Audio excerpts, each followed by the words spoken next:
Welcome to the public hearing for an ordinance controlling solid waste within the town of Acton. If anybody would like to speak on this issue or ask any questions, please come up to the microphone, and we will start now. Don't forget to say the pledge. That's a selectmen's meeting. Oh, you guys. We'll be doing that at 7, Chip. Stick around.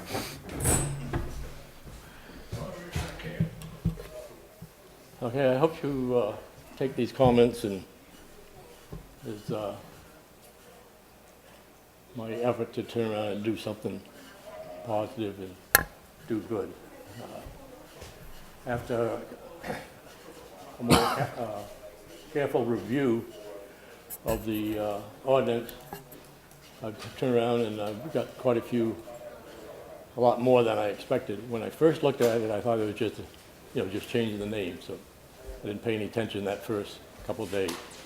But then after I got a chance to look at it, and then yesterday and today, I've turned around and really gone through it. So let me just, you mind if I go down through and just No, go ahead. tell you That's what this is for. I'll provide this to you.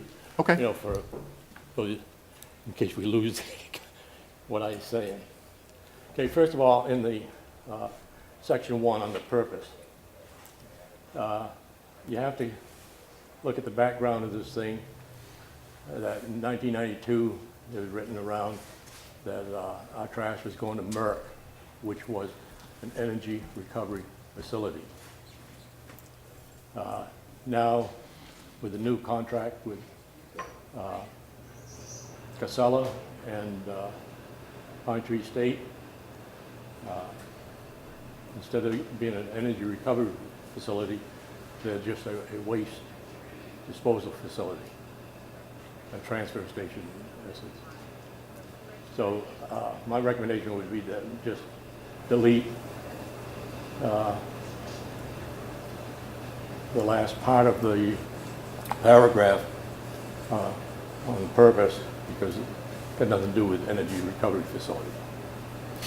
The next paragraph, let's see, again, it was talking about the energy recovery facility. You talking under definitions? No, up in the second. Oh, okay, up here. Still under purpose? Yeah. Okay.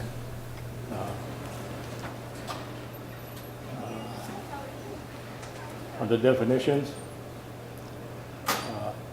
under collection facility, commonly referred to as a transfer station or compactor, the collection facility is really the compactor. So I just crossed out the transfer station, because the transfer station is the whole facility, referred to everybody by it. So on the last sentence, it says the volume of waste to be placed and covered in our landfill. That's no longer a valid statement, so I just crossed that out. The volume of waste to be hauled away for remote disposal, and that's what we're doing.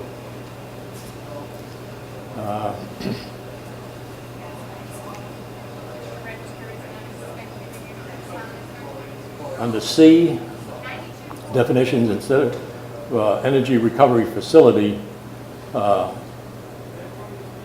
Casella / Pine Tree Waste is a waste disposal facility.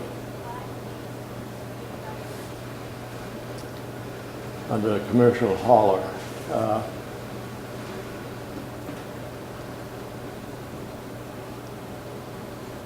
just for clarification, I turn around and would recommend adding some words after the word compensation, to be delivered to the Acton waste disposal facility or transfer station. It excludes the commercial haulers that are contracted to haul waste and recycling products from the transfer station.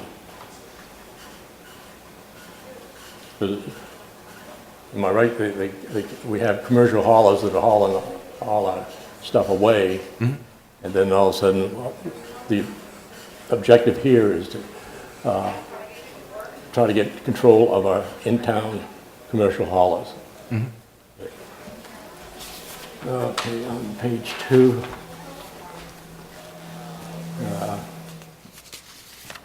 Under J, instead of calling it waste disposal facility, I propose to name it what it is, the transfer station, which includes the collection facility and the disposal facility. Under liquid waste, I would recommend eliminating the words waste motor oil, because we do accept that now. Some of these things, after some discussion, maybe kind of go away. I did this in kind of a hurry here.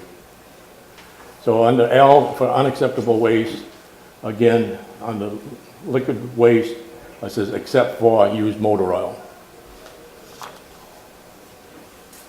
Down under section 3, designation, that the Pine Tree Waste Facility located in Westbrook, Maine, as it's not an energy recovery facility, it's a waste disposal facility.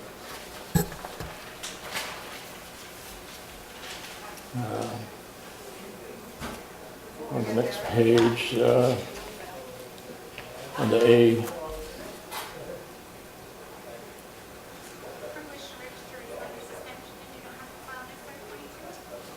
all combustible waste, which is acceptable for Pine Tree waste, and generated within the municipality shall be deposited at the Acton compact. Okay.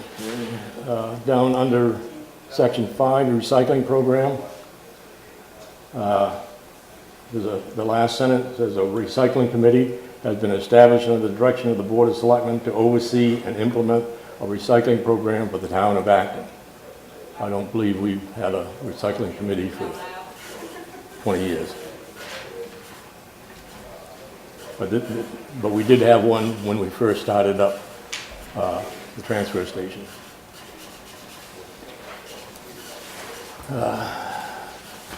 On the next page, the list of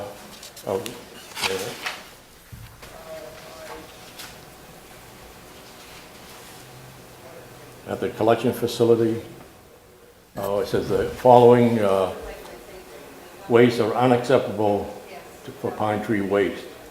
I didn't have a chance to double check this list against the list that I found. I think I found one online for Pine Tree waste. So I think it should be looked at and make sure they're compatible. Okay, over section 10 on the licensing of commercial haulers. I have a little problem here that even though if we, define who, that the commercial hauler that we're talking about are just the haulers that are hauling local waste from homes and businesses in Acton up to the transfer station. And one of the big things from my previous experience that we do have a number of little guys. They may either just do the pickup in their neighborhood or whatnot, charge their neighbors a couple of bucks and save them a trip to the transfer station. And I'm not sure that requiring them to have liability insurance of $1 million and workers' compensation insurance coverage is necessary for them. I can see it for the big time guys, they're in. So I don't know,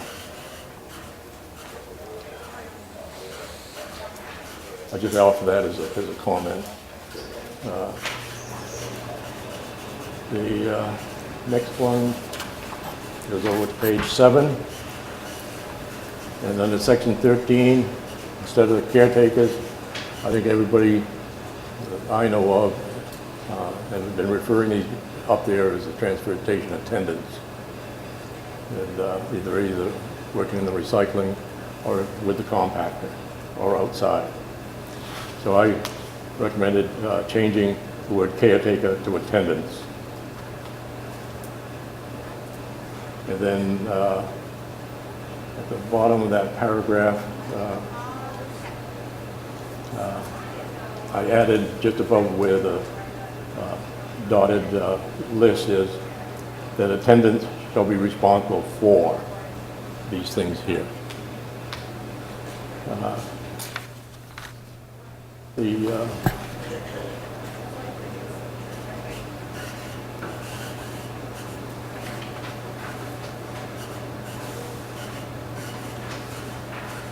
On the next page, at the end of that same paragraph, there's a sentence here that says, "The Board of Selectmen and the contractor responsible for the collection facility shall agree in writing as to the specific duties of each caretaker." This was put in there so that when we first started the transfer station, the compactor belonged to a private firm down in Wells. And the gentleman insisted that the caretaker or attendant work for him so that he could hold them personally responsible in case somebody threw a chunk of 3-inch pipe in along with the trash, and while the attendant is looking the other way, and then he turns around and tries to compact it and jams up and causes thousands of dollars worth of damage to the compactor.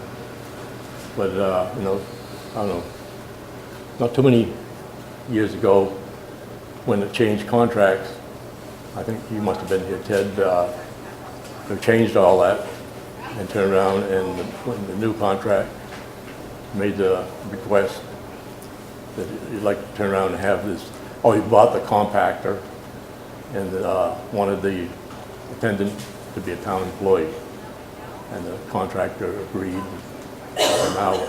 So that no longer applies. I'll just say delete that sentence. Okay, the only other thing is, I remember a couple of years ago, we had a problem with demolition debris. And it was noted up there that we did have, you know, some contractors coming in with great big truckloads of debris. You know, they go out and get a contractor to tear down a garage or an old house or something like that, and they'd bring in. And it was felt that there was nothing, they should have to pay to do that. By the same token, if I at home cleaning out the cellar or the garage or the barn or whatnot, and I got a couple pieces of wood, scrap wood, then why do I have to turn around and get a license to turn around and throw a couple pieces of, so I'd like to, I think we need to add the definition of the demolition debris, and then add a section on the fees for the, which aren't in here, for the demolition debris. So I say I offer those, and I'm willing to work, help, get it out as soon as possible, if you're willing to at least look at it. And I'll have Jen make a copy of this so that you have it, so you see exactly what I'm talking about. And as I say, some of them maybe have a brief discussion and they say, well,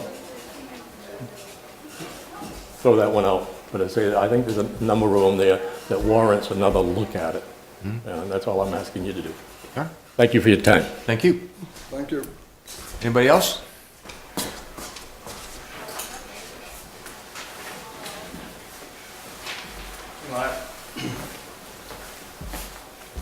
I just would like to address one of Dick's issues, and he calls that the Pine Tree in Portland, or in Westbrook, waste disposal facility. Yes, it is where we take all our trash, but a lot of it goes to PERC, which I don't know if you're familiar with what PERC is, but that's waste to energy. So a lot of our stuff does go to waste to energy, not just to waste disposal.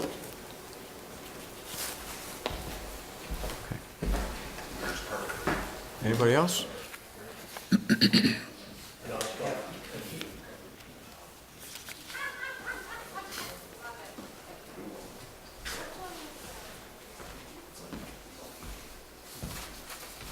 On the bottom of page 4, I found what is either a typo or an expression of my ignorance.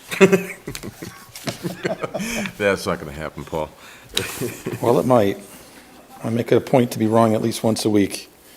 Where the heck is it? There's a list. Oh, yeah, at the bottom in section 7, right in the middle there, it says e-waste. Is there some letters missing, or do we have electronic waste, or what are we doing? E-waste is electronic waste, Bob? Yes, we had 32,000 pounds of e-waste well last year. So basically stuff with circuit boards or something, or? TVs, computers, printers, all that. Got it. Thank you.